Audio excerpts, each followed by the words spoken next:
De La Hoya, sinabing walang mangyaring laban. Alhamis, Wonderboy Martin at Wiljon Triggerman Mindoro parehong nanawagan sa mga Pinoy boxing fans sa paparating nila na laban. Dito po galing mga kwento ang balitang ibabagi ko sa inyo. Kaya tara, kwentuhan na!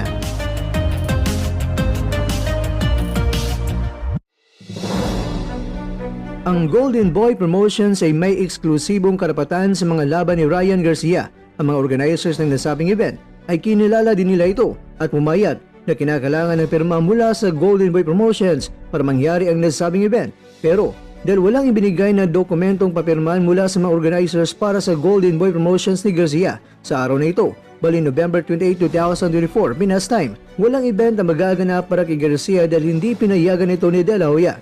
Gusto ni Garcia na makalaban sa Japan para sa Rizin Annual New Year's Eve event sa Japan. At kahapon lamang mga kwento, November 27, Miyerkules sa